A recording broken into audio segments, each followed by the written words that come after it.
Hello, everyone, and welcome to the Video Game Choo Choo Podcast. I'm your host, John. With me this week, Michael's back. Hey, hi, hello. Michael, I'm so glad you've returned to the land of the living. Mm-hmm. I was I was dead. You were in some form of purgatory, at least. Yeah, sure. A convention is some sort of purgatory. That is for sure. Yeah, trust me, I've been to plenty, and trust me, you were riding the river Styx while you were in a convention. Yeah, the Reaper is always around the next corner at any convention. Could be someone in cosplay, could be the actual Grim Reaper. You can't tell. Got to treat him the same way, though. Yeah, you just kick him in the balls and run. And Ryan is with us. Hello, Ryan. Oh, yeah. Hey, John. I'm here. I'm ready to podcast. I'm ready to get going. I'm getting all hot under the collar here on this podcast, John. I'm ready. Are you ready to podcast, John? I'm feeling it.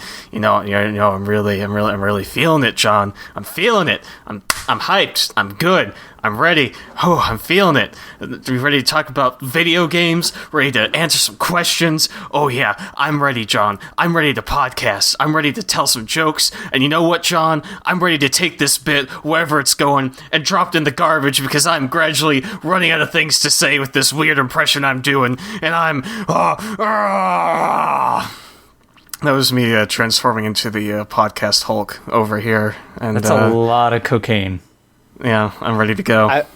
I've never been more scared in all my years of hosting this podcast. Or year? Yeah. I don't know. I don't know. Anyway, folks, once again, something just completely horrible happened to me today. And I want to share it with the Choo Choo listening audience because I feel like everyone should know about this dumbass bullshit that was hefted upon me. So, I have... This story is going to start off as a bit of a bummer, but it'll go somewhere. It'll go somewhere.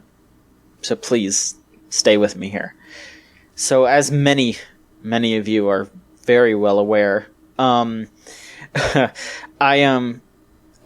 do suffer from depression and anxiety, and it is something that I have been trying to take care of with, therapy and medication and all that stuff.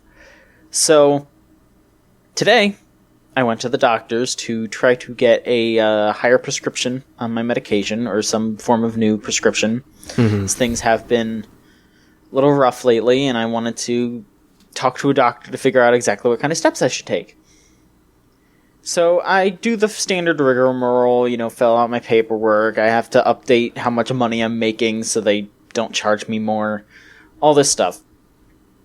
I go, they do my blood pressure. I'm surprised I don't have crazy blood pressure because of how horribly I've been eating, but I guess I'm semi-healthy. Anyway, I finally get to talking to my doctor, and, I'm telling him, the medication's not really working. The guy says, okay, well, I'm gonna bump you up a little bit. It's like, alright, sure, that's fine. I thought that was gonna be it. I am literally, I'm gathering myself to get ready to leave, and guy starts asking me, do you have, support groups? Do you have people that you can talk to and all this stuff? And I'm, being honest. I'm I'm working on that. Job's making it rough to, get out, stuff like that. Then the guy I'm still reeling that this happened to me. The guy, in dead seriousness, looks at me and goes, you should definitely get yourself a boyfriend. And I'm in shock because this guy just goes, I'm like, what? Huh?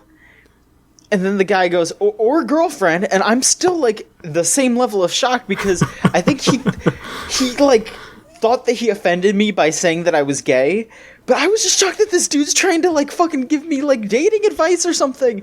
So I'm like, what's happening? He goes, well, if you have a partner, it would help with your loneliness and you could split bills. And I'm sitting there like, do you think I could just go like on Match.com and be like, hey, you know, my rent's pretty bad. Think you can help out? Like, listen, hey, I happen to have here in my pocket a prescription for a girlfriend. You know, if y'all could just hit me up on Twitter or Tinder or any other platform, that'd be really great. Yeah, like I'm sitting there like, is this what he's doing? Is he like seriously like being like you like if you don't get a girlfriend soon, some shit's like.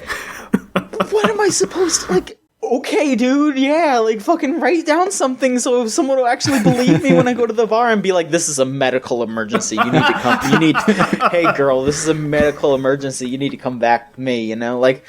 Hey, girl, this is a medical emergency, you need to tug me off in the fucking bathroom. Yeah, like...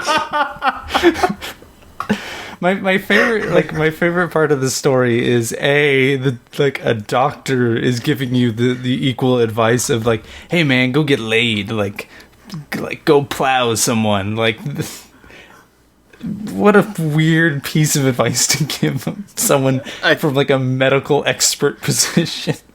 I think my personal favorite part of this is that he didn't even say, you know, get a partner to help out with the loneliness. It's like, get a partner and move in with them so you can fucking like split your bills. Like it's not even like, you know, go on a date, like see a movie together. It's no, go out, find somebody and just coerce them into living with you. Like, oh my God. I'm sitting there and like, honestly, while I was sitting there, I was just, like, yesing the dude because I was like, this is the most insane thing that has ever happened to me. I need to get the fuck out of this room right now, or I'm either going to burst into tears or burst into laughter, or maybe both. I don't know. Okay, and the craziest part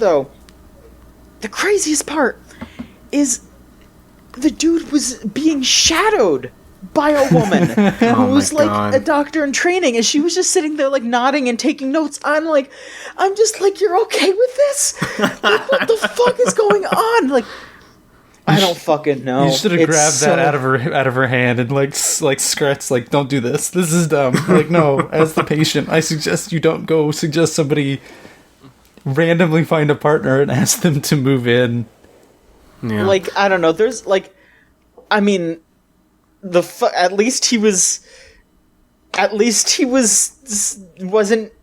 I don't fucking know. That's terrible advice, because it's just terrible. It's just terrible all around. Like, I was so in shock when that happened. Like, I don't know. Like, I remember he was like, relationships are good for this kind of stuff, but only if neither of you are abusing each other. I'm like, yeah, holy of course, Christ. dude. Yeah, wow. I'm gonna fucking hop into a relationship and be like, all right, yeah, you can pay my bills, but fucking hit me. Like, what? I mean, well, actually, if I said that, then, you know, maybe, I mean, you know, some people are into that, so, you know. But anyway, no. What I'm saying is, for fuck's sake, dude, what the hell? My other favorite part is the idea that being in a relationship is somehow cheaper. Yeah, like, sure, I'm definitely gonna fucking save all kinds of money going on dates now. Like, I fucking just stay home. Like, that's cheap, I guess. That's all that John, food. Hey, buy double of it. Yeah. John, are you sure you didn't take a visit to the love doctor yesterday? I mean, I'm pretty sure, because I got an actual prescription, unless the dude just gave me Viagra, in which case I'm gonna be... I'm still anxious, but my dick's hard! Yeah. I mean, again, you could just go up to a bar and just like, hey, ladies, I got this little vial full of Viagra, if you know what I mean. Don't do this. Don't do this to me. Don't hurt me like this, Michael. I mean, if you have the erection for more than 4 hours, it is actually a medical emergency, so... Any of you ladies a doctor? Because this erection won't go away. No, really, it's starting to hurt, please. No, really, I'm legitimately worried about the blood flow in my body. I may have a heart attack. Please help me. Please, get me an Uber to the hospital. Oh, God. Oh my god. I can't drive like this. That's a weird moment to have with a doctor. Like I've had a doctor Lord. ask, like, sexual habits, but never like, hey, you got yourself a girl? Like, you seen somebody? I've never had a doctor ask me. Hey, dude, you want to like go out to like the bar on Saturday? like you've got a medical degree, like that's a pretty good wingman, you know? Like, all right, Friday Yeah, I'll wingman you. Saturday you wingman me. All right, Thursdays we'll flip for it because that's college night. Yeah. God. You got I don't Dr. know. Bro. A dude was like, not 3 times, but probably like twice my age too. So I was just like, oh my god. He had like an please, ancient like dusty bong on the shelf and like an old beer funnel. I haven't used this in years, but for you, I'm bringing it back. I'll dust it off just for you, man. I'm passing it along to you. I finally found a successor. What's this Jägermeister I keep hearing about? Is it good? Back in my day. Jesus. Yeah, holy shit. Anyway, that's how my life's going, and I guess if I doctor's orders, ladies. Oh my god. You sure that prescription's not like written in crayon or something? Dude, I didn't write shit. Like, Yeah, he's not a real doctor. He made sure to go out of his way not to commit any crimes. oh my god. I mean, except breaking into the fucking place, I guess. I don't know. It's just abandoned. Those are all Where did I go? Those are all actors. It's an acting Where troupe. did I go? You get that's Ocean 14 that they're shooting. Oh my god.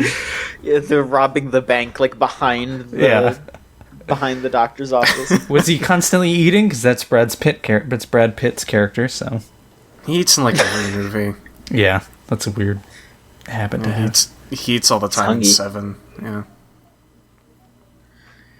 Well, now that we're done talking about my embarrassing doctor's visits and my apparent fucking doctor's orders to get laid, we could talk about video games. A little piece of pad that just says "Get your dick wet." Signed by Dr. Yeah. This is the worst. Dr. Lovin.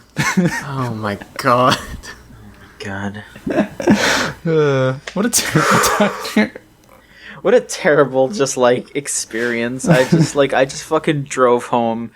I drove home just like looking over at the fucking medication I got, just being like, at what cost? At what cost? Like, You should. It's not like an inflatable doll in there. yeah, I just like crack it open and just like rises out. Like, oh great.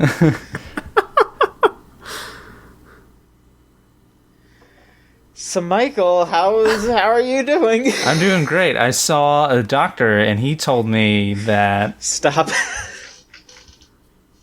How's it going? God.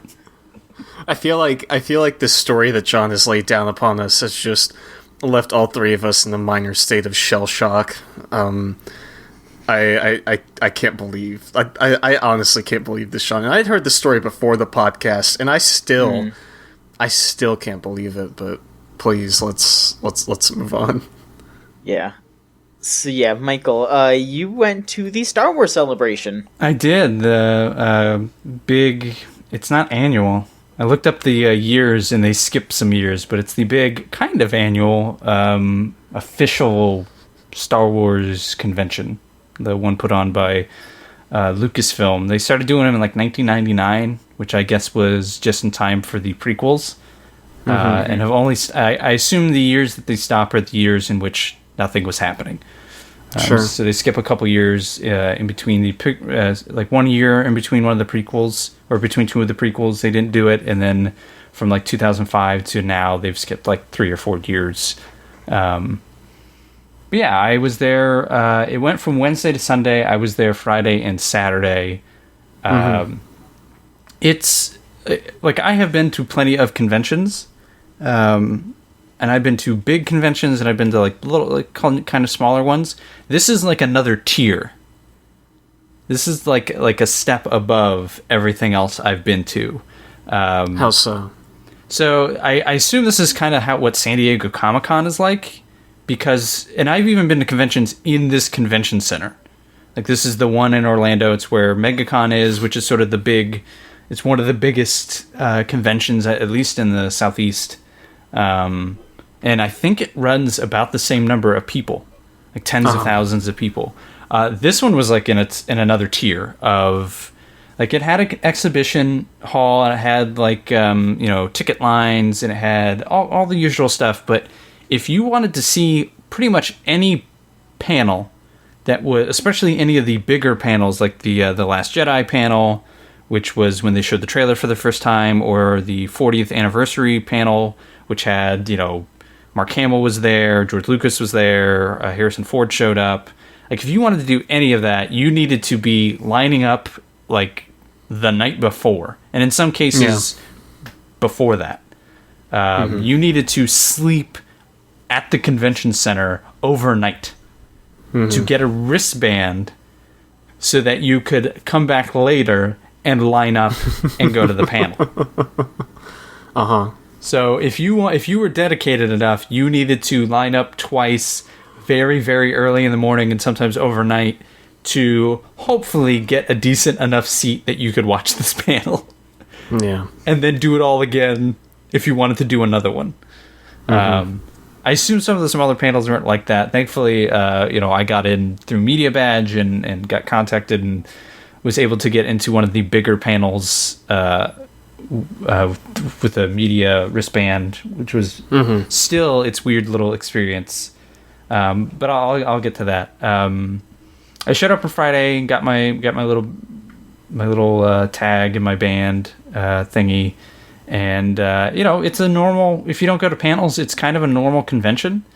I think her name's Roxy the Rancor, which has showed up at MegaCon before, was there, which is just a big, not quite life-size Rancor, which is pretty cool. They had like a life-size, I want to say to scale TIE Fighter there. Wow. That one was actually pretty neat. There's a lot of guys selling like old toys, and it's a lot of, some booths are better than other booths, and some booths you just kind of shrug your shoulders at, like, I don't know what this is. There's a stormtrooper running on a treadmill for charity. Every time I pass by that booth, I gave that guy a thumbs up. Because like, all right, man, have fun. Yeah. That sucks. You do you. Yeah. But, it was a normal convention, just all Star Wars. Which is fine in my book, and I just I ended up buying a bunch of stuff. So, cool. Then that night was a Star Wars: The Old Republic. They call it their Cantina Tour. I don't know how often they do them, but it's them going around and giving away free drinks and just talking about the game, and of developers from BioWare who work on The Old Republic talking to people who play the game.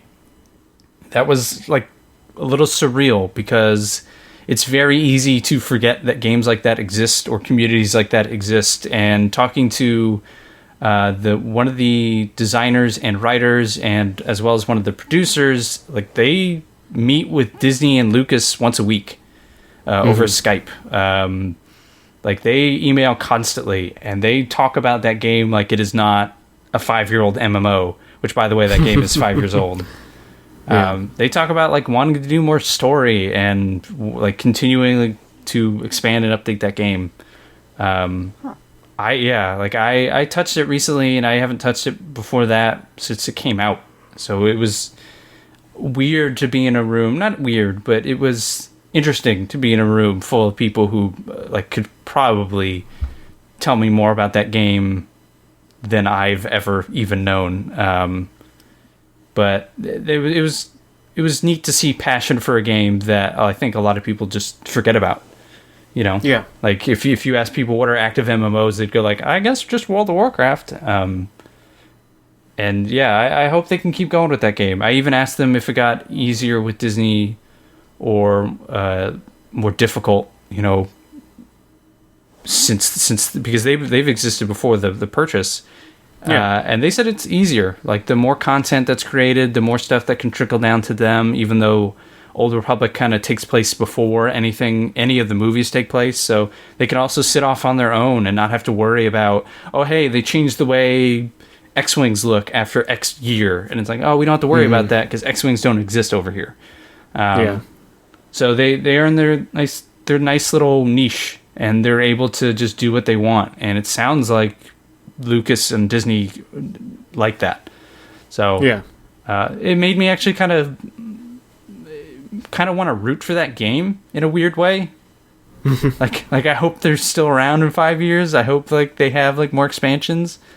And they keep kind of trying to filter in some of the old canon, some of that stuff that got written away. I don't even know how that works for them, because like once Disney bought it, a lot of that old stuff got like deemed legends and isn't canon anymore. So I don't know how that works for them, but it was neat to see like a community and people excited for that stuff, because there was easily like 200 people there in this hotel ballroom in the middle of Orlando.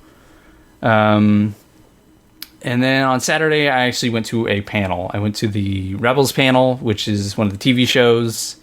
That's what I should have a write-up. I don't know if it'll be up by the time this podcast is up, but you can go over to the videogamechoochoo.com and hopefully see my write-up a little bit about that. It was kind of neat to be in a room with one of those panels, even if it was just for the TV show.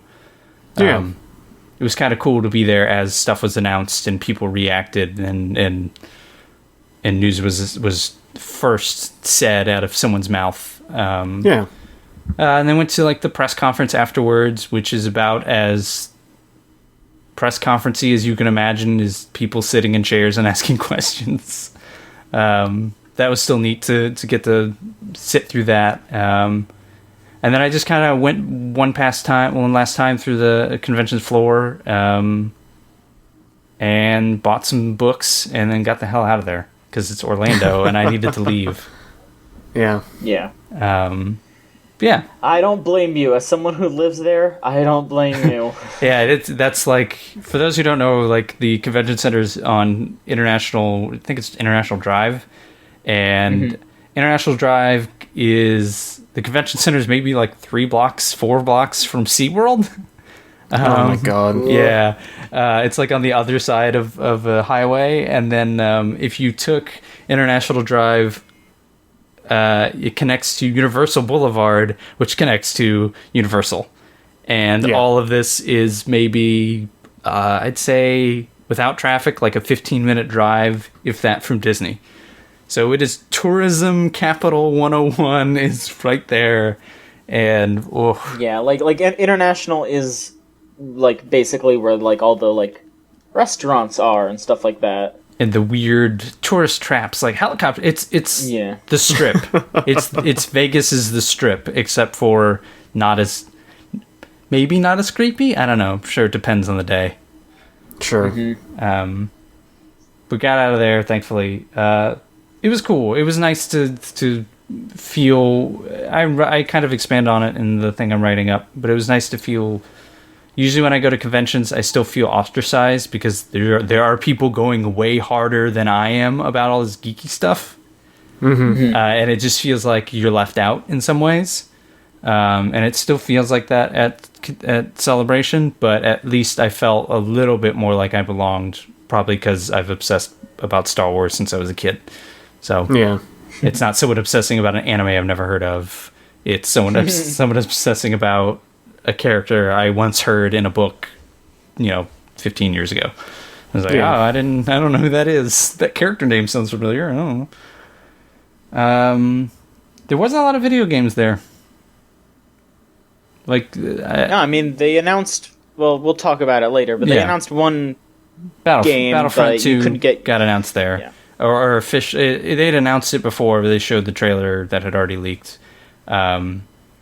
And they gave more details. Yeah, for sure. We'll talk about that in the news, and I couldn't get into that, which all that leaked. Literally, I was looking at my phone, looking at Twitter, and it was leaking onto Twitter, and I was like, oh, all right, here's all this stuff.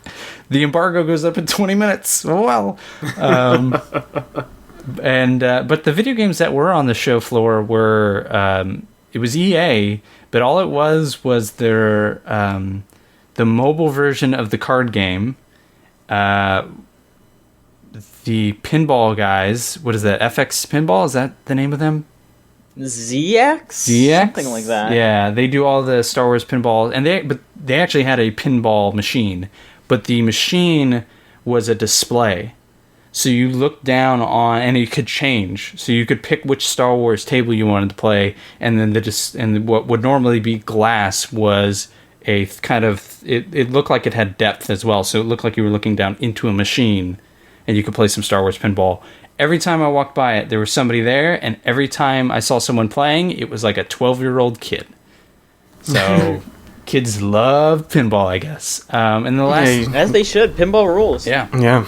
And then the other thing they had, I actually downloaded. It was I think it's called Star Wars Heroes. It has 1,000 different currencies and things that charge and different events that unfold as you like level up. But it's just not free to play enough. Like those hooks aren't so brazen that I'm actually having fun with it. So it's a nice little thing, and it doesn't chew my battery.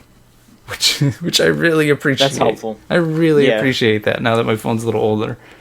And that was I think that was about it for like what happened at Celebration. I wasn't there very long. Like showed up midday Friday and then left a little in the afternoon Saturday. But it was still fun. It was still nice to go. I get why people would sit in those lines. I don't think I ever could. But if I had spent maybe like the hundreds of dollars to buy a 4-day pass and then to get there and then for the hotel for that many days, I might sit in a line and sleep in a convention floor because what else are you there for? So yeah, it was neat to be like in that atmosphere, even if some of the things I was hearing, it was not run well. So I'm glad I didn't do any of that because that sounded like torture. But that was it. That was it for like stuff I did. I came back from that and was like, I'm gonna sleep. I actually came back. I came back from that and the air conditioning was out. So, oh my god. Yep. Thankfully, the guy came out and fixed it on Easter Sunday, which I didn't. Wow. I didn't think he'd be able to do. It did take him 3 hours. Yeah. Oh. But Metal Heroes wear capes. Yeah. Mm-hmm. But once he did, it was like, oh, I'm glad I don't have to sleep and no air conditioning again. Yeah. Maybe he was only like able to come by himself since everyone else had the Sunday off, and that's why it took so long. Maybe, I don't know. Like, I mean, he took 3 hours once he was there. Yeah, to like fix it. Yeah, but yeah, I don't know. I felt bad. Like somebody else was up and like talking to him. I just slept in because I was exhausted, and I woke up. Like I woke up 2 hours later. It's like, oh, he'll be gone. I can just, go about my day. I was like, man, it's still warm in here. And I went out and he was still doing stuff. I was like, oh shit. What happened to this thing? Yeah. But thankfully, once I got fixed, it was like, right, air conditioning. I can live again. Yeah. Humans. You don't know what you've got till it's gone. It wasn't so bad until you try to go to sleep. And then you realize, every part of me is getting sweaty. But yeah, that was about it. I bought an X-Wing model, like a snap-together X-Wing model. And that was fun to put together. Some books. What else did I get? I got other stuff, I think. I don't remember. You gotta post a picture of your haul on Twitter. No, I don't. I posted a picture of the X-Wing model when I unpacked the box. So you gotta show it finished, Michael. What are you doing? People want to see it. So I want to see it. So I snapped the model together, right? And I used sandpaper to get down all the like extra plastic bits and stuff because it doesn't. Yeah. And I still should have done that with some other parts because it's not quite sealed. And it comes with 2 types of stickers. It has normal stickers and watermarks. And I've put together some models before, usually snapped together, and they almost always come with stickers. Watermarks are things you peel off with tweezers. You put them in water, and then you lay them on, and then they adhere that way. And I don't know if it just means it will have less. It won't look like a sticker. I don't know. It was that sounds like it just like adheres like way harder, like it won't peel off or anything. Because I bet like more hardcore model people are probably like, oh well, once it's put together, I'm not taking it apart, so I just want this sticker to be on there forever, so if it starts peeling off, then that's fucked up. And I can kind of understand that, but at the same time, that sounds like way hardcore. So, I could have been convinced to do that if the stickers weren't the most tiniest things ever.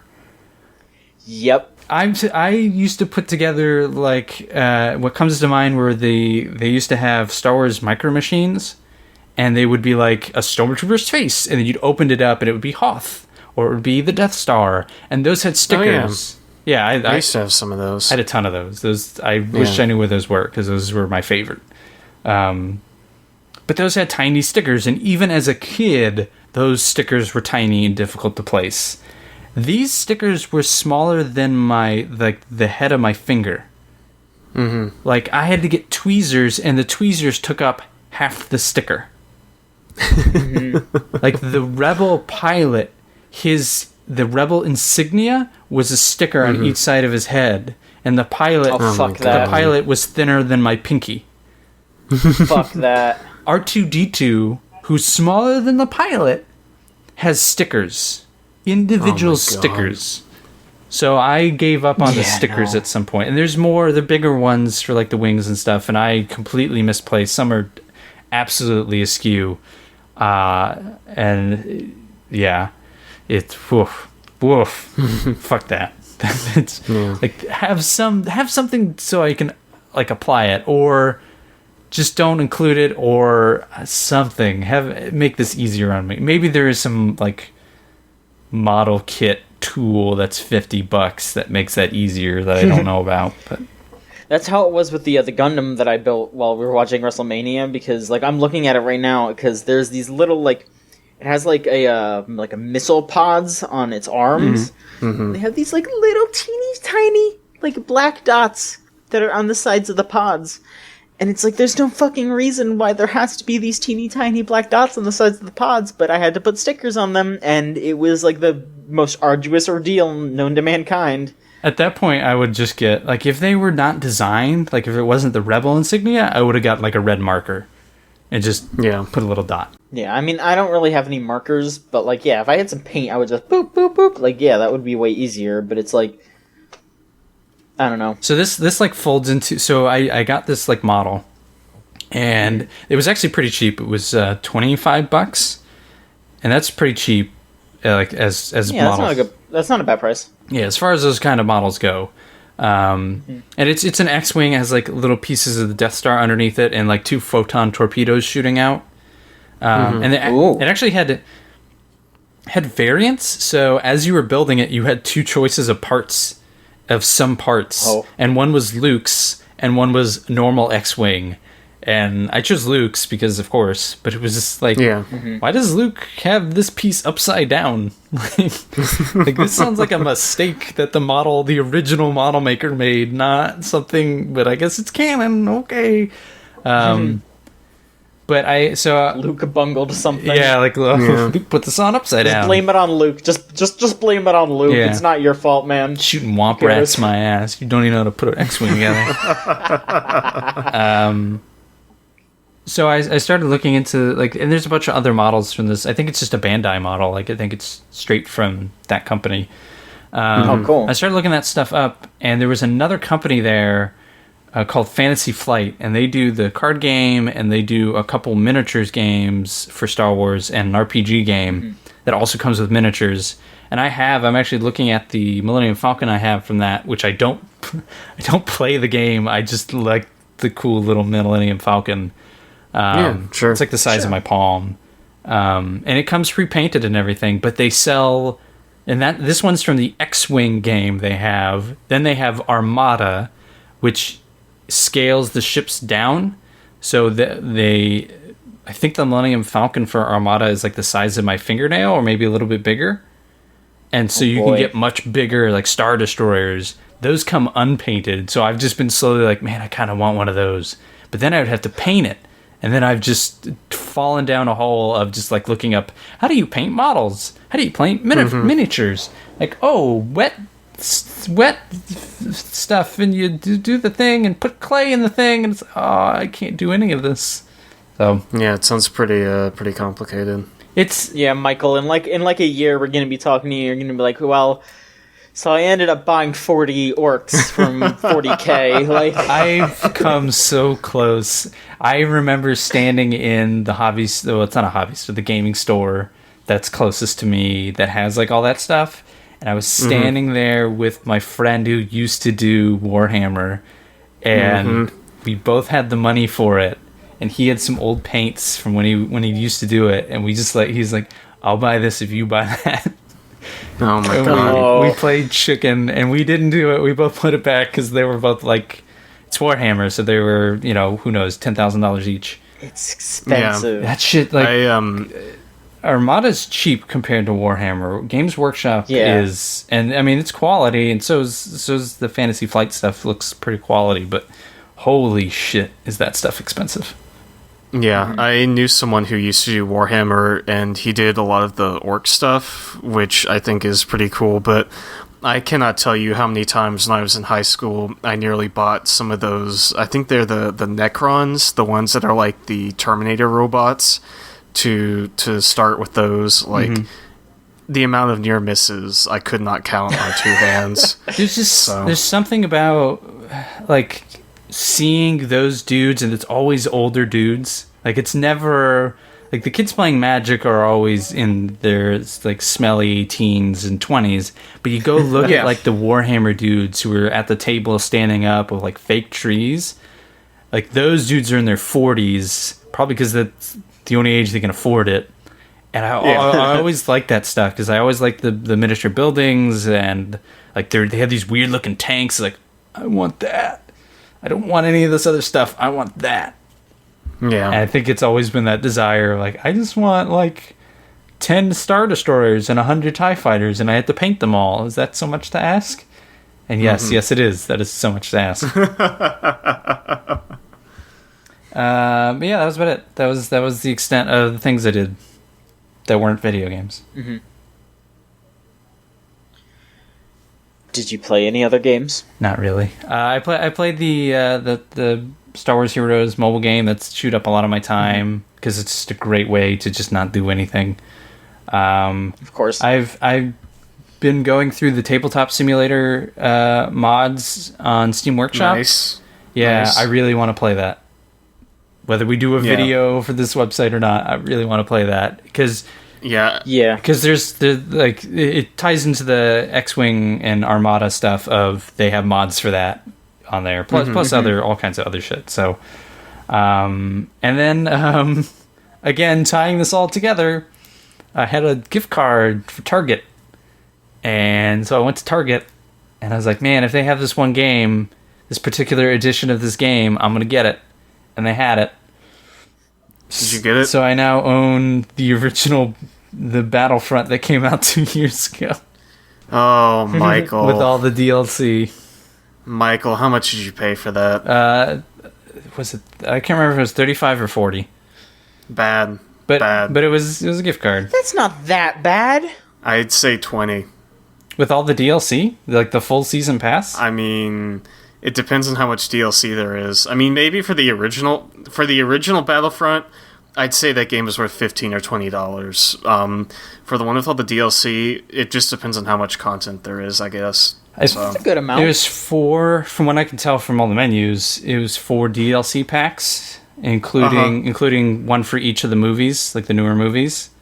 So, and I guess there's new modes and stuff. I don't know. It's, for one, that game has a lot of loading. Yeah. That game loads a lot. It likes loading for very long periods of time. But it's a game I can hop in and Star Wars it up for a while, and I'm actually enjoying it. Like, it's not a great game, but it's you hop in and shoot laser guns at guys, and there's an ATST, and you're like, oh, all right, and then you stop playing. Like, that's all I've done with it. And some of the modes are still kind of unbalanced. Like the Walker Assault still feels pretty unbalanced. So I thought it wasn't as bad when I used to play the base game, but I don't know. I that was one of the few things I really enjoyed about that game. Yeah, I'm glad that a lot of the modes from the first two games made it over into this one, even if Space Battles never did. But Walker Assault's is a neat idea, and they put it on not keeping it to just Hoth, and it's like on 6 different levels is also smart. So I don't just fucking get blinded by snow all the time. That game still looks terrific. The game absolutely. Just. I have multiple times just like stopped and like people are shooting at me. It's like, look at all the lasers. That AT-AT is huge. And I just die. Like, it was worth it. So I don't know. I always wanted to buy that game, and I almost bought it for $20 a couple times because that's how much the base game tends to be. And then I knew that I would want all the DLC, especially since it's on the newer planets. So I just jumped on that. I was like, yeah, all right, whatever. But that was it. No more. It's been kind of slow on the video game front. Yeah, I got you. Fair enough. Thank you, Michael. We're happy to have you back. I took up a lot of time. Yeah, no, it's all good. It's all good. Ryan, how are you doing? I'm doing pretty good, John. I'm good. I'm a little, I have a slight cosmic dread of the world at the moment because I graduate college in a month, and that's a little bit terrifying for me. So, but other than that, I've been fine. I've been fine. As he says, shaking uncontrollably. Yeah, as I say here, like scribbling on the walls, but no. Well, Ryan, if it helps at all, I completely believe in your abilities to, wrap things up in college and move on and find something good. So thank you. No problem. Other than doing schoolwork and having a general sense of anxiety hang about my head, I haven't been doing a whole lot. I've watched a couple movies. Actually, if y'all would like to hear about those. I always do. Okay. So first off, I watched for the first time in my life The Dark Crystal. So I don't know if either of you are fans of that particular film. Seems like something you would be into. That's a creepy fucking film. Yeah, you know what? John, you were right. Michael, you were also right. Unfortunately, that movie didn't do a whole lot for me.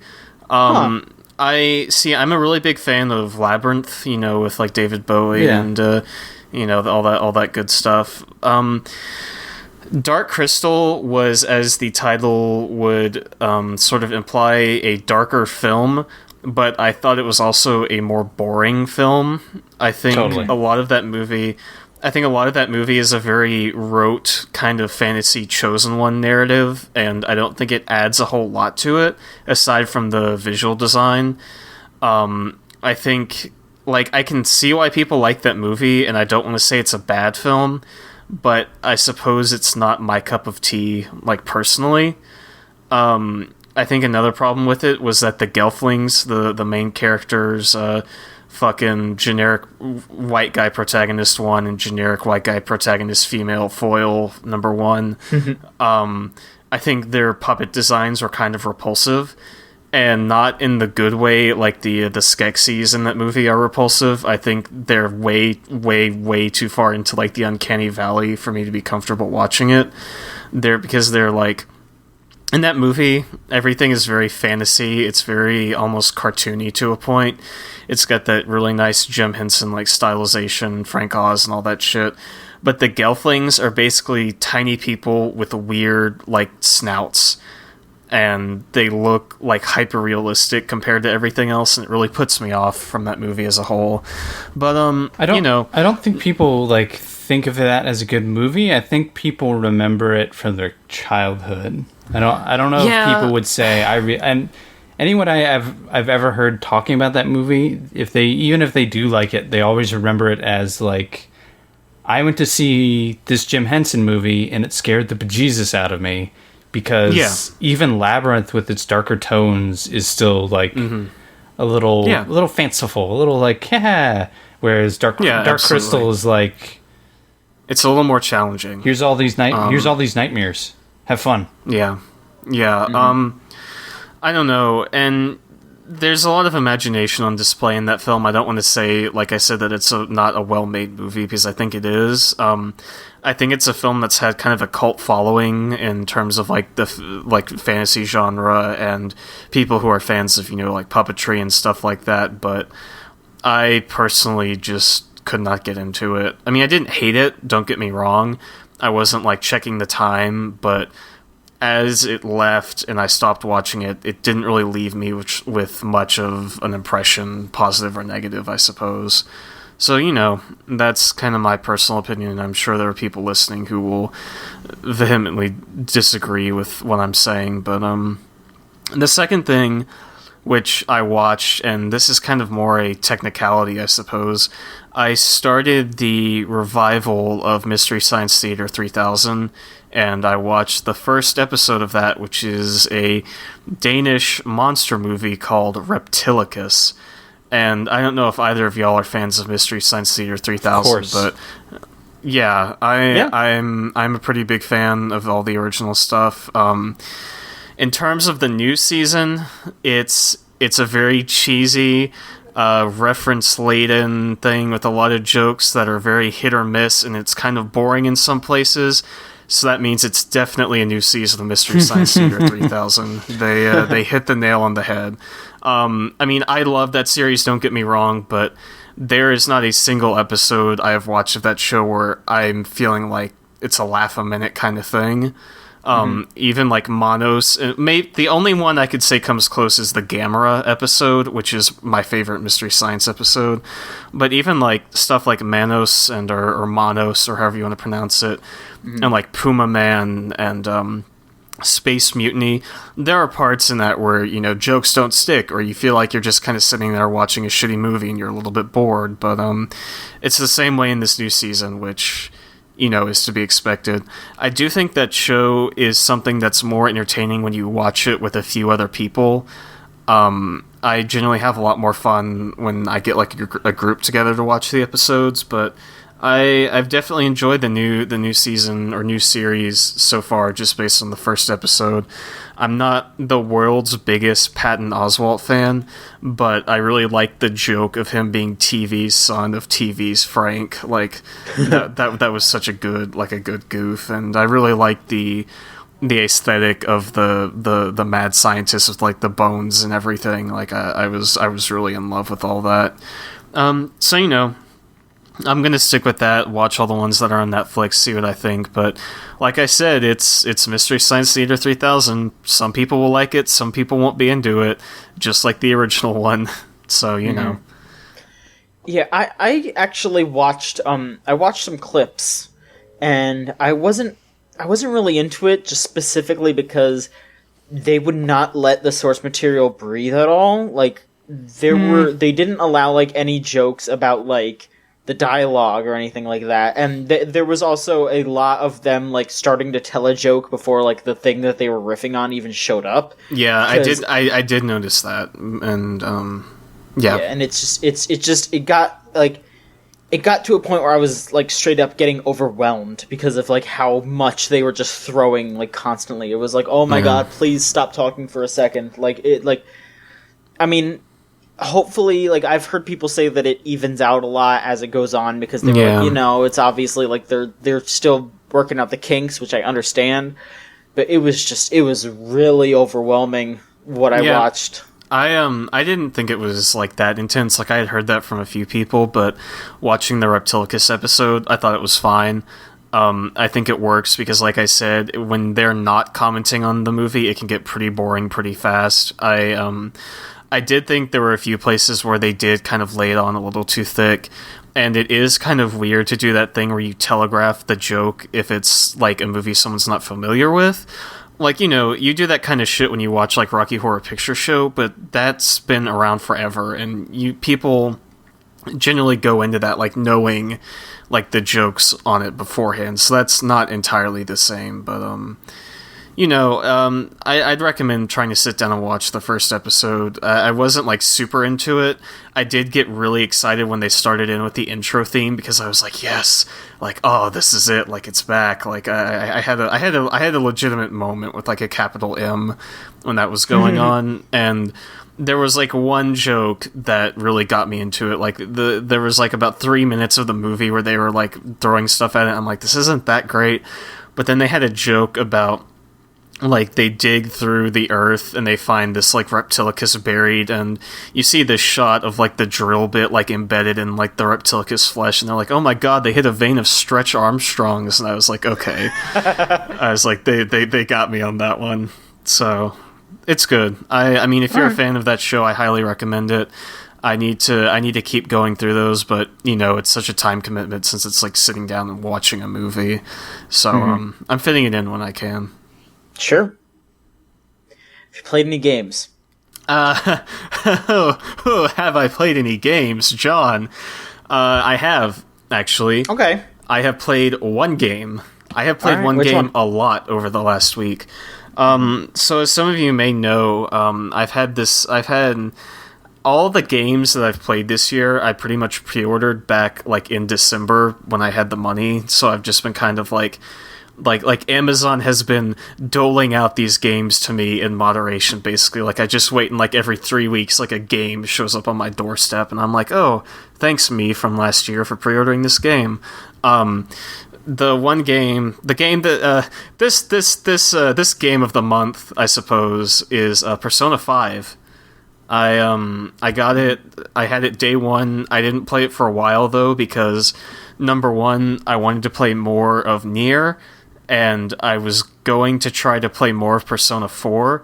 I definitely played more of Nier, but when I started picking up Persona 4 again, I realized I had no idea where the hell I was in the game and what I was supposed to be doing or anything. So I just kind of stepped away from that and put it to bed for a while. But this last Friday, from Friday evening through Saturday through Sunday, I played 31 hours of Persona 5. Jesus. Yeah, that was it. That was all I did this last weekend. I started like Friday at 7. I played until about like 11:30 or so. I went to bed, got up at 9, played Persona 5 all day Saturday, went to bed, got up Sunday, played Persona 5 all day Sunday, and then I played like one more hour of it on Monday. So that was it. Yeah, that's what I've been doing with my time. I don't know if have we had anybody on the podcast talk about that game yet? Do y'all know? Someone talked about it briefly, but yeah, you can go in. Well, I mean, we have a review up, and we have Niall's initial impressions from the Japanese release and his review. So yeah. I think that game's fucking great. I know people have thrown some shit around, like at the localization and all that, but it's not that big of a deal. I mean, there's a few places where it's like, yeah, this could have like used some work, but overall, like, it's fine. There's no problem with it. I think that game is fantastic. I think, and I mean, obviously, comparing the leap from Persona 5 from Persona 4 to Persona 5, that's like, PS2 to like PS4, but it's really staggering. The dungeons in that game are all incredible. The gameplay has been sort of fine-tuned enough to be really satisfying, but also super accessible to people who have never played a Persona game before. Mm-hmm. They kind of go out of their way to I would say tutorialize you on stuff, but it's not so cloying that it gets overwhelming, and it's not so light that you have no idea what you're doing, if that makes any sense. They really spell everything out for you that you need to know. I think that game, from what I played of Persona 4, Persona 5 is paced much, much better than 4 is, because I have a vivid memory of playing 4, and you go in, you kind of dick around for a couple hours, you get like 3 minutes of combat, then you dick around for like another 4 hours before you get anywhere near like the first kind of combat area of that game. Persona 5 kind of starts you out with the combat, and then there's about like 3 hours or maybe 4 hours or so before you're like already planning to get into the first dungeon of that game. And I think it's a really good balance in terms of the time management that series is about, and in terms of the dungeon crawling. I think it's a lot easier to manage your time in that game, and I also think for me, part of the reason I enjoy it so much was that when I tried playing Persona 4, I went into that game with so many expectations as to what that would be, as to who I should spend my social link time with, as to what stats I needed for what kind of thing, that my sort of, I don't know what the word for it is, but my expectations for that game ruined my experience with it in a way. And I don't want to say that Persona 4 isn't a good game, because it is, but I think it's something I'm going to have to go back to after more time has passed. But Persona 5, if you're a fan of those games, 100% absolutely play it. If you are not a fan of those games, I would still recommend looking into playing it. If you've never played a Persona game, this is a great place to jump into it. There's really, no connection to the previous games, as far as I know at least. It's all very accessible. It's all very easy to understand. The combat is fantastic. It's super stylish. It's got a great soundtrack. All of the characters in it, all of the main characters that you interact with are fantastic in my opinion. They do a really good job of making the villains in that game really seem like pieces of shit, which I can get into because I'm really, rooting for these people to succeed, because these antagonists really, really seem like antagonists in this game. And, I don't want to say too much about it because I don't want to spoil anything for anybody. I hope at some point we'll be able to do a spoiler cast on that game once more of us have kind of gotten through it. That may be a while, though. If there's any questions y'all have about that game, I'd love to answer them, because I don't have much more to say about it off the top of my head. It's all good. A lot of my questions were answered by Niall's review, and from hearing, you talking about it and everyone else talking about it. Sure. But I appreciate you sharing your thoughts. Yeah, it's a good game. I don't think I'm going to power through more of it this weekend like I did last weekend. I think I'm going to definitely pace myself with it a little bit more. Sure. But once I'm done with that, or at least almost done with it, it's going to be time for some fucking Super Danganronpa 2 Goodbye Despair. I am hyped as hell to play that game, but I'm giving myself a little more distance from playing the first one before I dive into it. I am very excited for you to do it too, because my god, I'm thrilled. So, but yeah, that's pretty much all I've been playing. I'm trying to think if there's literally anything else aside from Persona 5, and I'm coming up blank. My roommate and I did play a little bit of Overwatch, but it's Overwatch, not much to say. So I'll throw it back to you, John. Thank you. So as for moi, the game that I played all the way through this past week was Night in the Woods. Oh, hell yes. Yeah, I played all the way through that. I'll keep it brief because that game has been talked to death a bit on here. We have a whole spoiler cast with you and Scott and Trex, if I remember correctly. Yes, you three were on that show. So I mean, if you've been like me and played all the way through it already, go listen to that spoiler cast. They worked real hard on it. But just for my take, I thought it was a really great game. There is something to be said about how perfectly it captures, and I hope this doesn't sound like I'm talking down about it, but millennial angst. Sure. No, absolutely. In the sense that it's basically, it is a coming of age story, but it is truly about this generation right now, people our age, basically. The big criticism that I would have is that I watched a Super Bunny Hops review, and he put it best when he said that everyone in the game talks like tweets. Yes. Yeah. And that is true. I did like a lot of the dialogue, though, but there were times where I was just like, like like obviously nobody talks like this throughout the entire game, but there were parts where I was like, oh my god, like there was a specific moment where something very, very dramatic happens, and then immediately afterwards they mentioned the trolley problem, and I actually got mad. Oh my because god. I was like, they did that because it was a Twitter meme while they were making the game. I don't remember that part, but that sounds like something that would have been in that game.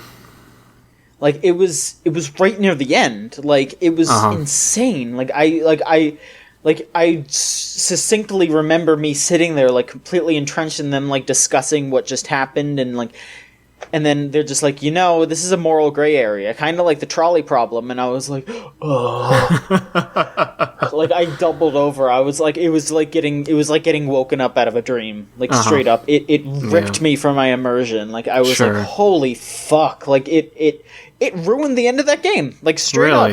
Yeah, like it. Wow. Like I mean, not like completely. Like after a second, I got a little back into it. Like I was like, okay, all right, good ending. But like, I feel like if they had not done that line, I would have been like entranced. Like I would have stayed like in that like sense of like, wow, I am in this world. That's weird because I definitely don't feel nearly as strongly about this, but I mean, like I don't know. I feel like I'm making it sound like more of a big deal than it is. Sure. Because it, like I said, it didn't ruin the game for me or anything, but it pulled the rug out for like, it was basically like it was like I was walking down the hallway like after having like this nice visit with my friends. I was like, all right, I'm leaving, bye. And then they like ripped the rug out from under me while I was walking out, and I'm like, what the fuck, why did you do that? And then they hand me a glass of water, and then they're like, oh, it's okay, John, drink some water and then you can get going. And I'm just like, okay, why'd you do that to me? But all right, see ya, it's a nice time. Like, it's that kind of deal. Sure, I understand. I'm glad you oh, sorry, no, go ahead. Yeah, I was just gonna say I did really like it. Not to spoil anything, but I am of the mind that I think they did nail the supernatural stuff. It didn't feel like it came on too heavy or anything, in my opinion. I thought it was interesting, and I thought that like the metaphor that it was rolling with was really smart. Yeah, I agree. But again, if you want to hear more details about that, like if you have played the game, or if you're just not going to play the game and you just want to hear everyone talking about spoilers, we got that spoiler cast on the site, so please check that out. Other than that, yeah, I'm almost done with Breath of the Wild. I just have to finish a couple more shrines so I can get the Master Sword, and played a little bit more Blaster Master. That's still a really great game. I played a little bit of Digimon World 2, and that game is kind of dumb, and I don't know if I like it. What kind of game is that? Because I have no idea. Bad. Okay. Yeah. So you're like it's bad. Don't even worry about it. It's so okay. It is right. Do you remember the Digimon actual like handheld things, like the little Tamagotchis? No. Oh yes, yeah. It's that, but a game. Like a full game. Oof. And it's bad. Oofa doofa. It's bad. Yeah. These games are bad. Yeah. I had to know, Michael. I had to prove myself wrong. The child that was me. I had to say, no, you were wrong. It was bad. Remember when you played Digimon World and I sat there and watched you play it, and we slowly descended into madness because because it sucks. We couldn't figure out. So like, just to fill you in a little, Ryan, like you get your little baby Digimon and they digivolve into like an Agumon, let's say. And to get them to digivolve into anything that's not quite literally a joke Digimon, a useless Digimon, you have to quickly raise its stats in very specific areas by running to like a gym and making it do certain things, which takes time. Then you have to go feed it, make sure it poops. Like you have to do all these things and keep it happy so that you can then hopefully digivolve it. And every time we did this in Digimon World 1, it never worked. Yeah, it's like, okay, you have to raise its stats to 127, this stat to 30, this stat, and then if its happiness dips under 50, then it will automatically turn into Numamon, which is literally a Digimon that throws its own shit. So you need to make sure that it hits these stats correctly, or else you're just gonna have turds And every single time. none of that is in the game. All of that was all of that stuff was stuff you looked up. Oh my god. Bad games. They're bad games. Sounds horrid. So let's move on to news. Yes, let's. Michael. Please. Hey, hi. If you would. Sure, I mentioned Battlefront before and Battlefront 2 before. That's because it's officially, after several leaks and already been announced that it was a game, is now a game. Wow. They had their panel at Star Wars Celebration and released that trailer that everyone had already seen and at least confirmed quite a lot of stuff about the upcoming game. It still looks incredible. It's still that multiplayer based kind of game. I know in the original there was some single player and co-op stuff. Yeah. That's stuff. That's a very loose way to describe it. It's stuff you can play by yourself. You don't need the internet. Well, that stuff is still included. Those modes are still coming, except for no co-op on PC. But there will be a narrative single player game that will span the time between the end of Return of the Jedi all the way to the new movie Force Awakens, which I believe is about 30 years. Interesting. The narrative is written by, I think, the same guy who did the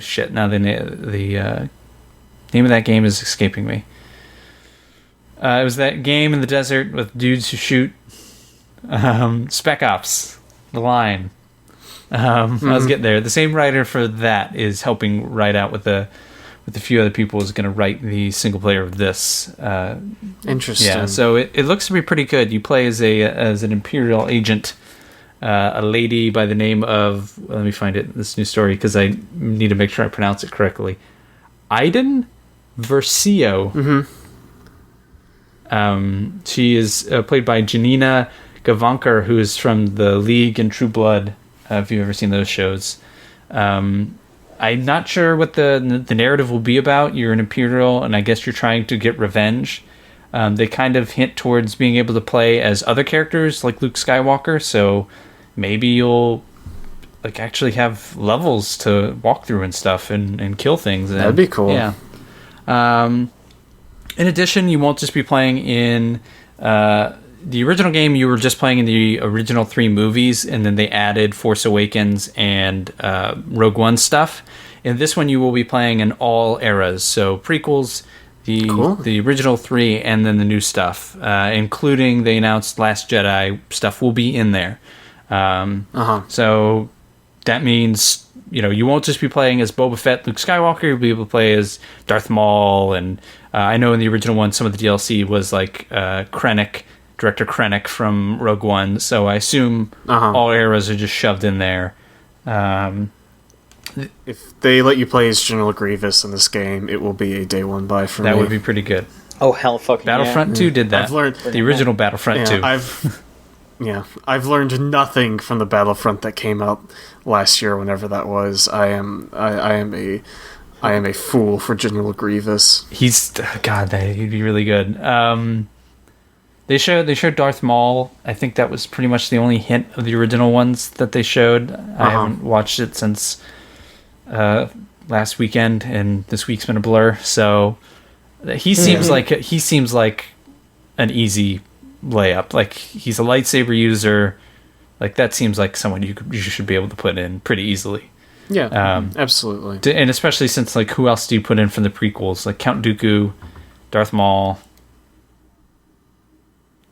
General Grievous. Yeah, maybe but that's it for bad guys. The rest would have to be Jedi. So, you could put in Django, Palpatine. Yeah, Django. Well, Palpatine would still be considered original series. He's already in there once, so yeah, you're not gonna have multiple versions. That would really suck. Zam Wessel.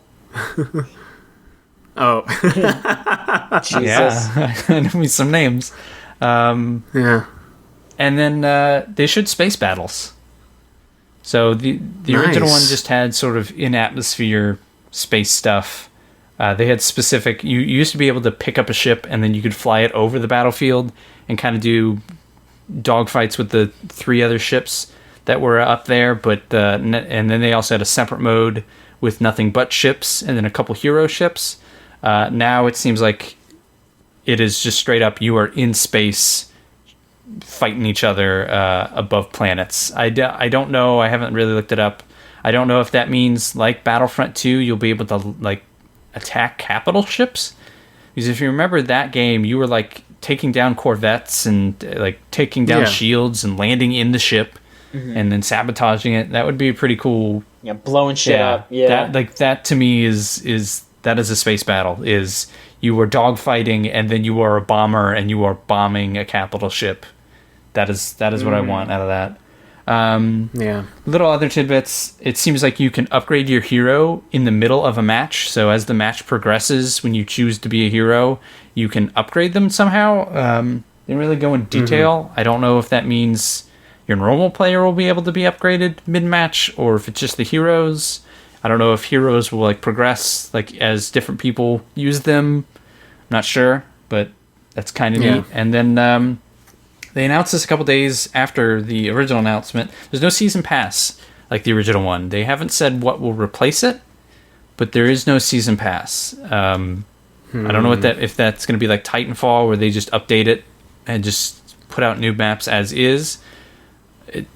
That seems weird because part of what I imagine sells that game is like new stuff, like Star Wars stuff. But if it's coming out as Last Jedi comes out, and because that's what happened with the last one, it came out with Force Awakens, and that stuff was available as pre-order, and there's still pre-order bonuses. Like, what do you put in afterwards other than, I don't know, hey guys, the second Death Star? Like, what do you sell? Unless you leave out a classic map, what do you sell to somebody that isn't already in the game? Because the big things are Hoth and Endor and the battles that already exist. Yeah, like I mean, if it's gonna be like it was last time, it's gonna be like about a year's air quotes years worth of content. So they need to find things in between Last Jedi and the Han Solo movie that's coming out next year. Like, you know, they're good. Like, if there's supposed to be stuff from all 3 of the eras, then, you know, it's going to be pretty full up as it is. Like, I don't know what... I mean, they're going to have to hold some stuff back, I guess. I mean, hold some stuff back. Like, there's enough to choose from. You could create a fully... You could create 20 maps, and someone will be like, hey, you didn't include Geonosis in there. Or what about Camino? There was a battle on Camino. You need to add that. Like, there's something. Coruscant, there was a space battle above that. Like, you can... Somebody will pull something from somewhere and say, oh, what about the space battle above Scarif, huh? Like, there's always something someone can think of to just be like, here, Starkiller Base from Force Awakens. There was a battle there. Have fun. So, I don't know. That sounds like what I wanted from the first one, but just like the original Battlefronts.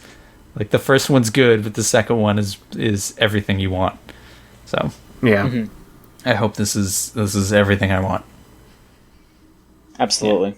And I hope this is the beginning of more Star Wars games, because the steady drip of Battlefront is not enough. Like, I don't want to keep playing Battlefront every 2 years. Yeah, I gotcha. So, that's it. All right, thank you so much. Ryan. Yeah? Would you like to tackle your news story? Oh, you know I'd like to, John. I'm all about tackling. And all right, please do. Yeah. So, some of you who may be fans of video games will have heard of this company named Bandai Namco, who created a little series known as Dark Souls. Recently, Dark Souls 3's final DLC, I believe it's called The Ringed City, came out, and I think that was pretty much that for Dark Souls. I mean, From Software said they're done with it, so we can expect to see no more Dark Souls. Unless, of course, Bandai Namco decides to just make a Dark Souls-like game, which they have seemed to do. Coming in 2018, we have a game called Code Vein. They posted a trailer for this, I think, on April 18th, if I remember correctly. This very sketchy art style, and by sketchy I mean literally sketchy, not sketchy as in questionable.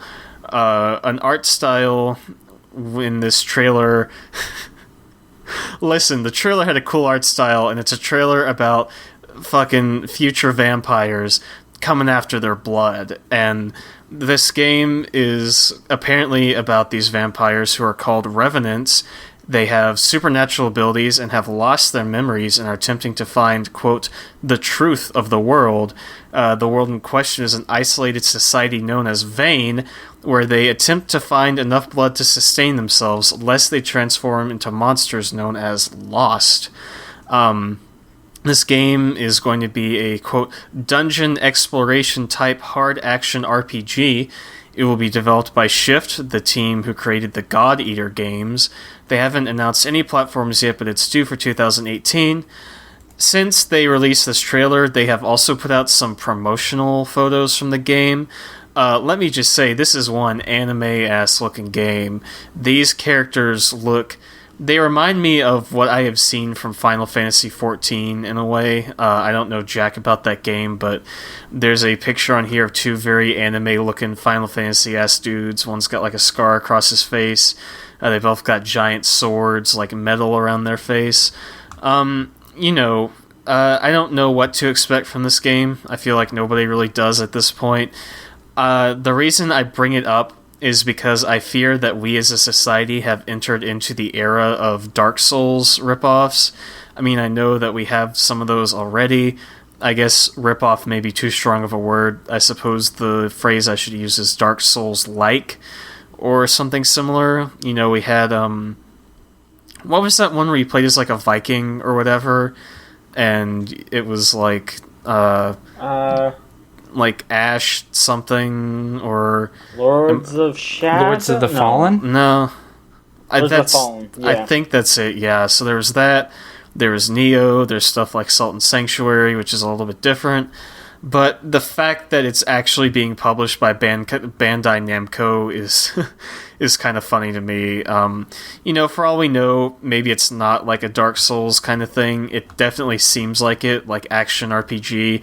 They say dungeon exploration type, like it's some unique thing for this game. The real kicker on this is the phrase, players tensely exploring seamlessly connected areas on foot, which could describe pretty much any video game ever made, but I think is specifically supposed to evoke the seamless nature of the worlds of Dark Souls. This game will also have a buddy system where you can like tag in players from online to explore dungeons with you, and that's kind of cool. I'm just really hoping that we see something from this game aside from being Dark Souls with vampires, because I'm kind of into what I've seen of it. There's a really great promotional screenshot where this girl like transforms her sword into this scorpion whiptail and like sucks the blood out of an enemy, and like, my god, that's like the coolest thing I've seen this week. But I don't want to say that. Sorry, did go you ahead. mention what the hashtag was for this game? You know what, John? I didn't mention that, and I'm glad you bring it up, because I feel like it's a very important part of this puzzle that I have neglected to mention. It's like why people are drawing so many Souls comparisons. Yes, thank you. See, I'm glad y'all are here to back me up on the news, because I'm a bumbling oaf when it comes to getting the information to the people. Yeah, this teaser they put out had the hashtag prepare to dine instead of the very well-known Dark Souls prepare to die. So, there's probably something there. I don't know. I mean, this game looks cool, but I'm really just keeping tabs on it because I don't want us to have just all these games, kind of copying this Souls formula. These games just kind of copying the Souls formula, especially when the Souls games have kind of copied their own formulas well enough, I feel like. Mm-hmm. And I can't blame Bandai Namco for wanting to get something out that's similar to a previously very successful property of theirs, but I'm just holding on hope that this will be something more than what it seems to be. Like, there's got to be something more to this game than just being, like, a Dark Souls-like with vampires. Mm-hmm. And, there are screenshots where there are multiple characters, so maybe it's more of like a traditional RPG, which would be cool. But we'll see what happens. I am just so taken by this image of the scorpion tail sucking out the blood that I felt like I would be remiss if I did not bring this up on the podcast, because holy shit, that is the exact kind of thing that I'm into. Okay. Yeah, I don't know if there's much more to say about it. Just a game announcement of something some people might be into, like myself. So if it sounds like your kind of thing, maybe keep an eye out. Yeah, that's my news. Pass it back to you, John. Thank you. As for my news, earlier you briefly mentioned Nier Automata. Yes. If you are still playing Nier Automata, you have more to look forward to in the future, because during the 1 million commemoration live stream earlier this week, the team behind Nier Automata announced its first, who knows if there's going to be more, but its first DLC pack called 3C3C 1D11944097. Oh my god. He's activated. Yeah. Just activated some, like, Russian sleeper agent. Yeah, there's a lot of that going around these days. I didn't realize John was an actual numbers station. Yeah.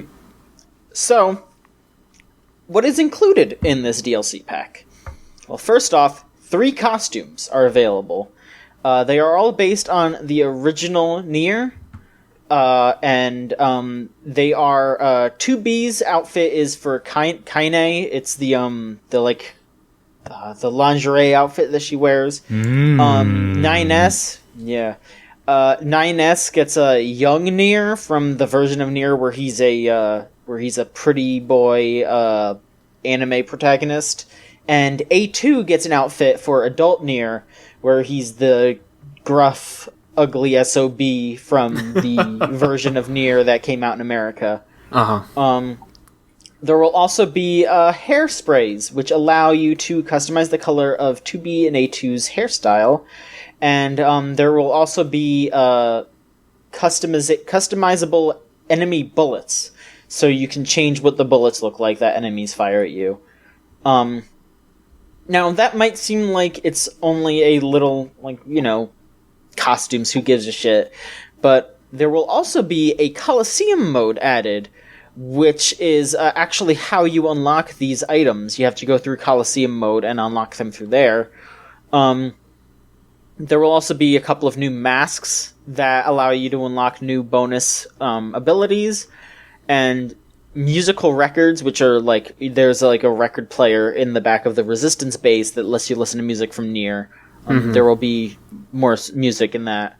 But the Coliseum will just have battles and tougher and tougher fights and stuff like that. And there will also be a mode for speedrunners. So if you, want to try to play... they weren't really specific in what that meant. Maybe it'll just be a streamlined version of the game without cutscenes or something like that. Who knows? But that would be nice. The last and craziest part of this DLC is in the Coliseum, there will be super bosses in the form of the CEO of Square Enix, Yosuke Matsuda, and the CEO of Platinum Games, Kenichi Sato. Sure. Holy shit. They look like fun boss fights. If you go on the on the write-up that Rose did for this, you can actually watch a bit of the boss fight. It's real dumb, but really funny. Yeah. Like, they shoot out, instead of regular bullets, they shoot out, like, their face. So I guess that's probably how you unlock those. But, yeah, if you're itching for a little more Nier Automata, at the very least, more combat, you can get that. Who knows? Maybe if this sells well, we'll get more DLC. I mean, That'd I be don't cool. know. I don't know how they would do more story DLC, but we'll see. But that's good. This DLC, I'm not gonna say it again. I'm sorry. This DLC is launching May 2nd in Japan, and they haven't announced the date for North America and Europe, but I'm sure it'll be soon because there is English in the trailers, so I'm sure that'll be a pretty quick patch over. Yeah. But yeah, Michael, would you like to bring us into questions? Who did questions last week? I didn't listen. Me. It was me. It was me, John. You did? Yeah, I did. You told me I could, so I did. Are you sure? No. You sure? I'm like 90% sure it was me, but it may have been John. All right, then. Let's see who does it this week. You can send questions to podcast@videogamechoochoo.com, or if you don't like to email us, you can go over to videogamechoochoo.tumblr.com/ask and ask questions. The first one comes in as an email from Adam.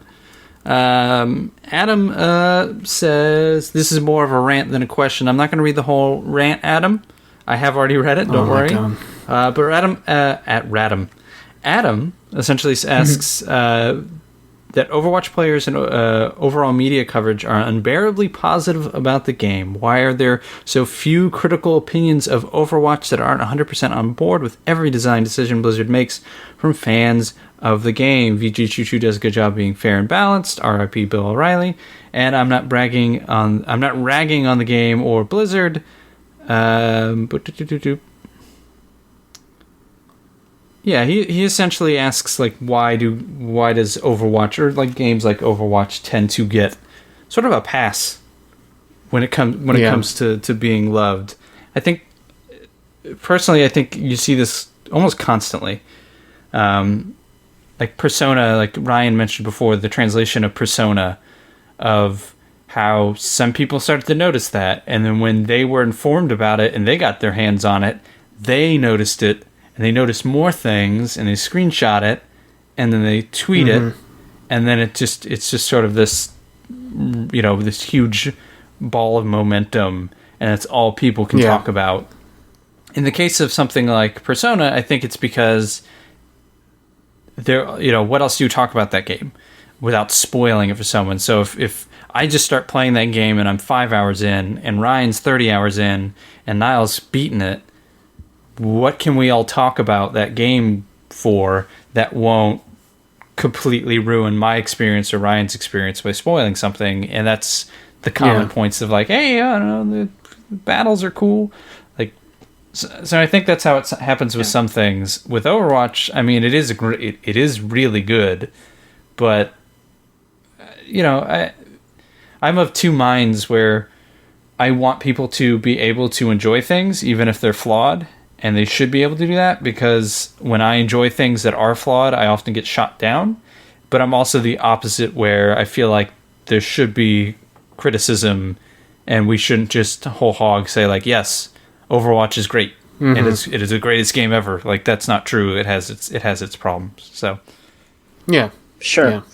Yeah. I think the basic thing for a game like Overwatch is that it had such a great base level, where as soon as it came out, it was a really solid game. But the thing with Overwatch and with a lot of like competitive multiplayer games is that it is a live game, and it is always open for improvement. So people were pretty vocal about problems with Overwatch. Like, I mean, if you remember when that game first came out, everyone was complaining about Bastion. People do complain about problems with these games, but they get fixed, or things change and new problems arise. So you're going to constantly have some kind of nagging thing about the game, because that is just how balance works. Like, you can never actually balance a game forever for everybody. but because it is something that is live, things can get fixed, and because the base is so good, it's not like people are like, oh, well, the shooting sucks, then the game sucks. Like, no, it's a really well-made game, and the base game is so fantastic. It's hard to, like, just rag on it when, you know, if you do have a problem, it's something that you can be like, well, this is a problem, but hopefully they fix it in a couple weeks, because usually they do. Yeah. And, I think part of it is since so much of the content that comes out of that game is, like, aesthetic stuff, like skins and that sort of thing in terms of the new content, people, I feel like, don't tend to look at that sort of thing with as critical of an eye as they would, like, you know, like a new game mode or a new character, that sort of thing. And, you know, when new game modes and new characters come out, I think people generally have a decent sense of, you know, what to criticize and, you know, what to say is positive. But I definitely agree with John and Michael that game did have a very solid base to start out on. But like we discussed, I think it was last week or whenever, I do think that we should be more critical of the choices Blizzard makes in terms of what content they put out, in terms of, like, special events and that sort of thing. I don't think it's right for people to just sort of accept these, you know, aesthetic, like, skins and stuff at face value, because when you do that, it also brings into the question of, you know, like, is it worth it? Like, are these things, like, you know, worth the time that you put in to, like, earn them, or the money that you pay to unlock them? And different people have different opinions on that. Like, for me, I think that new Torbjorn skin without the beard is fuck ugly, and I hate it, even though my roommate unlocked it while playing the game. But maybe some people really like that skin, and they are going to, like, grind to try to get it and such. And, you know, I think part of it is also the fact that since much of this content is delivered through the form of loot boxes, people don't really look at it as anything other than, like, oh, you may or may not get that if you want to, like, buy a loot box or that sort of thing. Like, it's not seen as an integral part of the game's experience, and thus I think people don't look at it with as intense criticism as you would, like, something wrong with, like, the base mechanics of the game, or, like, a new mode added to the game, or a character being overpowered or that sort of thing. And part of it, I don't want us to spend, like, a super long time on this, is, like with anything that has a vast cast of characters that are as well designed as an Overwatch, the fandom just eats that up. Like anything that has that kind of characterization in it will have a natural fandom, and, you know, people in fandoms tend to defend what it is that they're a fan of, which, you know, makes sense. And I think that's part of it, but overall, it's just taking a step back and kind of looking at the game as its separate pieces instead of a holistic whole. Like, we shouldn't just say, yep, it's Overwatch. We should say, yep, this is Overwatch. Here's a stage that we should think about. Here's a character we should think about. Here's, like, Blizzard's business practices that we should think about. So, you know, I don't know where I was going with this point, but I also think just because it's, like, a team-based shooter, it doesn't get as much attention as some other stuff might. Well, to finish this up, it's because, like you said, the fans are really the only people who pay attention to it constantly. And they, like any other fan of any other franchise, are going to defend it, and probably a little too much, and they don't turn the critical eye on themselves as often. You see this with fans of any group. It's not necessarily Overwatch fans or even video game fans. So, yeah, like, critics don't pay attention to it. Like, I have my problems with Overwatch. Like, I have plenty of problems with it. I could go down a list, but I'm not going to. But they don't really matter because that game's over a year old or nearing a year old. You either own it or you don't. At this point, you've probably already made up your mind about it. So if I go out and say, hey, it's weak that the only story in this game isn't in this game and isn't in some comic on some website, I think that's dumb. It doesn't really matter because there's no reason to do that with Overwatch anymore. So the critics have moved on. The critics are on to whatever game comes out next week or this week. And the only people who talk about it are people who actually still enjoy it, because otherwise it's usually not worth going back and looking at it. And maybe there does need to be more criticism on games that have already come out, but for now, it is the people who like it who still talk about it. So it's unfortunate because it means, especially Blizzard, Adam makes a point of saying like Blizzard for sure gets a free pass from press and fans, but it's also because they have a really good track record of supporting games and making really good games. And maybe that gives them a little bit of a free pass in like how people talk about their games. But, it's earned. It's pretty well earned at this point. And then moving over to Tumblr, Anonymous asks, are there any dead franchises that you feel have the potential for a comeback? John? I'm going to limit this to franchises we know are dead, like that don't have a sequel coming up or haven't seen like a piece of them recently. Alright. So no Travis touchdown. I wasn't going to say No More Heroes, because we know that there's going to be another one, so shush. Ryan, you got one? Yeah, two immediately come to mind. First one, Metroid Prime. Second one, Silent Hill. Silent Hill would be pretty good. Yeah. I mean, it's fucking 2 years. I'm still mad about Silent Hills. So I'm gonna take that to my fucking grave. I'm not. So people who are still mad about that and PT, I didn't even. It wasn't honestly, even a my thing. dude, like they weren't making it. Yeah. Like, it was in pre-development. Like there was no game. Yeah. But still, like, God. That's what happens. Like, I don't know. I mean, just look at the fucking Silent Hill games that have come out since, like, the fourth one and tell me that I am wrong for having the tiniest fucking shred of hope that that game would have come out and it would have been a good game. It's impossible to judge a game on pre-development and a single playable teaser, so... Yeah, I know, but still, just let me have this. And you won't have Metroid Prime. I'm going to strike that one from the record because you already had a Metroid release. It was on a 3DS. It was great. Everyone loved it. Hey, bitch. Guess what? John, you got one? Jeez, mean. Yeah, I do. Okay, so I have a layup one. That's another one of John's like classics where I come up with it constantly, and then I have one that's a little weirder, I guess. My layup one is Spyro. Yeah. Like they're bringing Crash back with his like the Insane trilogy. I would love to see something similar with Spyro. At the very least, give Spyro another Skylanders. shot. He's alive with like.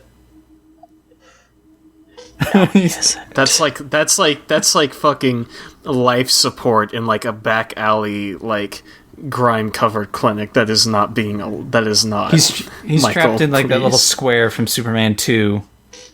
He's hurtling through space and there's just all that's around. He's just, but instead of in space he's in a bin like a huge swimming pool full of Skylanders. Oh my god. And my other one is something that I wasn't like super into it, at least the first one, but I would love to see. I mean, it's never gonna happen, but Zone of the Enders. Really? Yeah, I mean, I thought that like the idea of, I mean, Zone of the Enders is the closest that we're ever gonna get to like a good Evangelion game. Sure, yeah.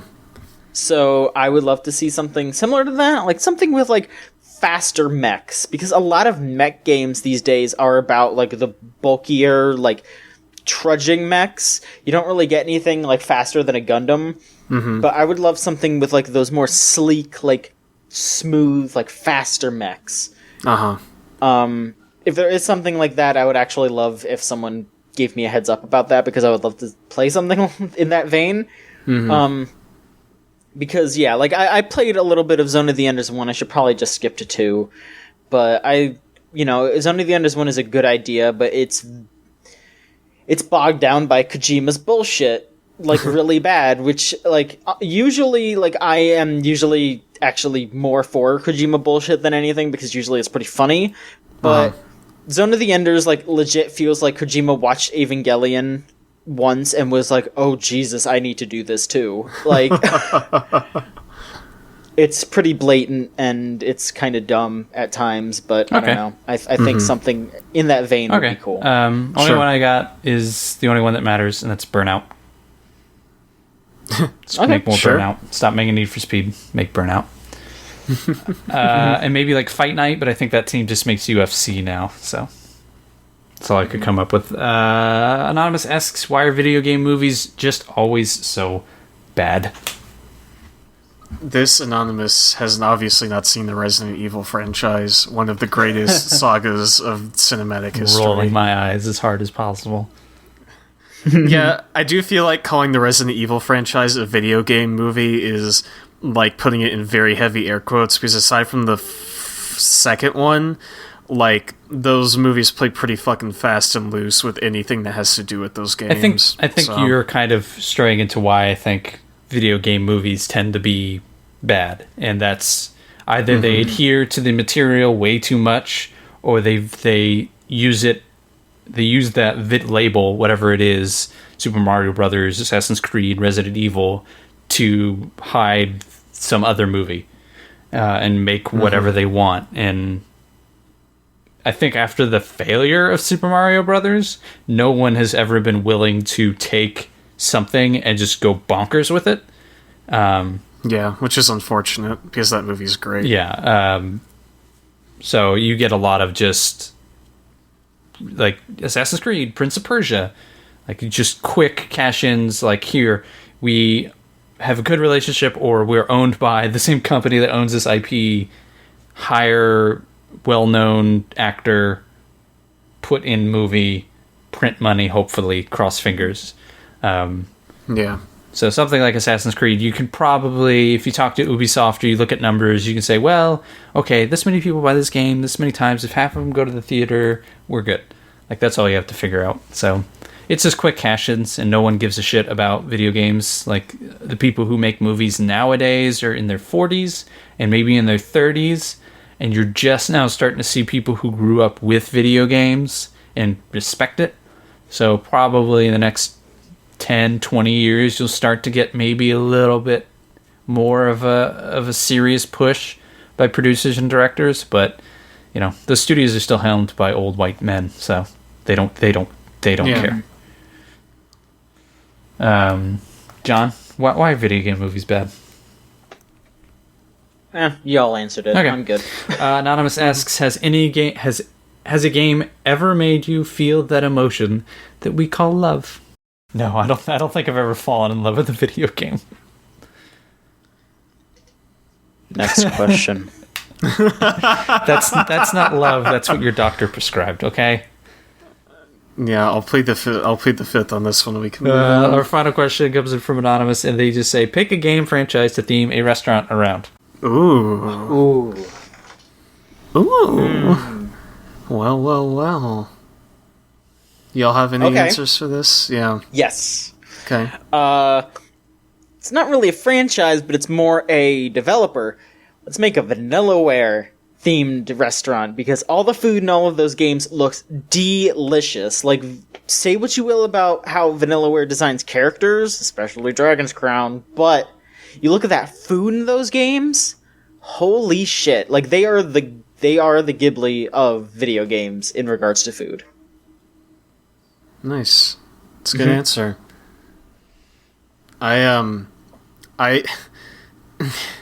I feel like I could have like a serious answer for this and like a jokey answer.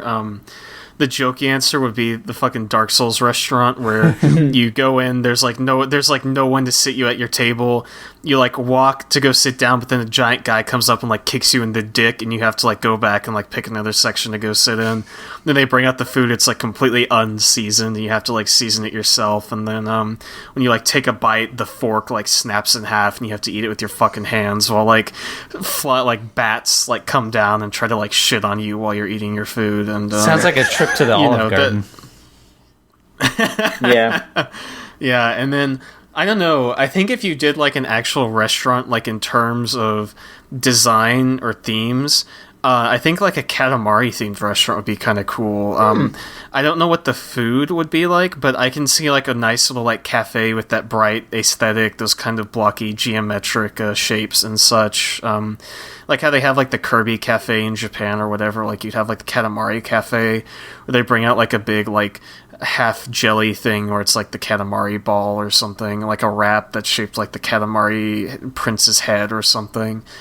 I don't know, that just kind of like came to me. Or you could do something like a theme park type restaurant, like fucking BioShock the restaurant, where it's just themed like the ballroom and Rapture, and it's got like really nice theming and that sort of thing. But I don't know. That's kind of what I'm working with over here. What about you, Michael? Hitman.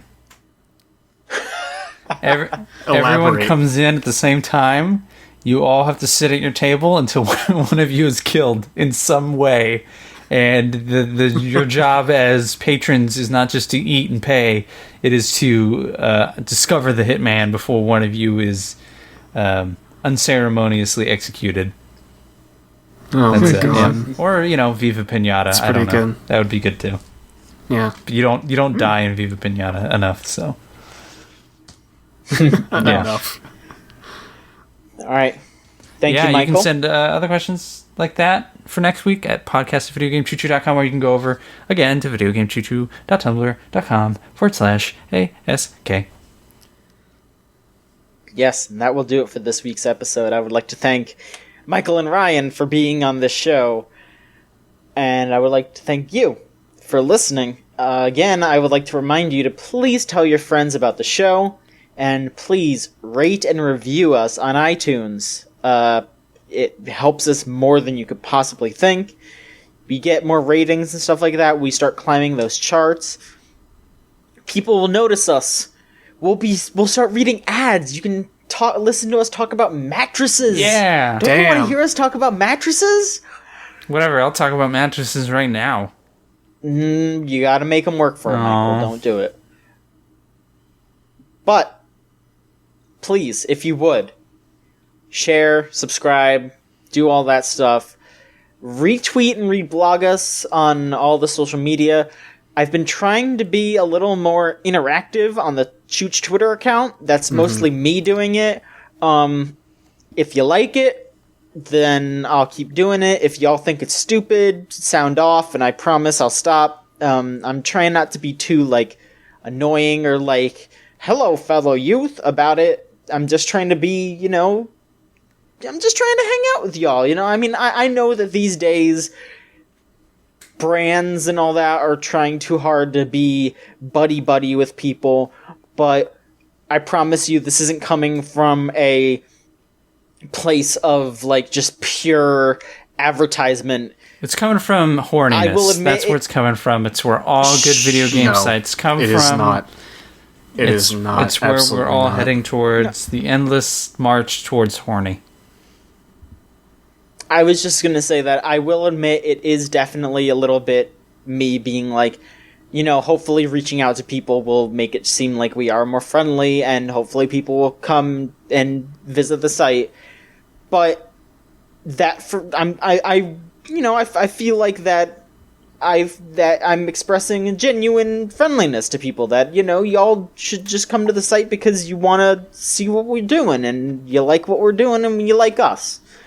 So, sound off, tweet at me, or email, or send in asks if you think it's good or if it's bad. And, just send asks or questions or anything for the rest of the podcast, because we need more questions for next week, because we will be back then for another episode of the Video Game Choo Choo Podcast. We'll see you later.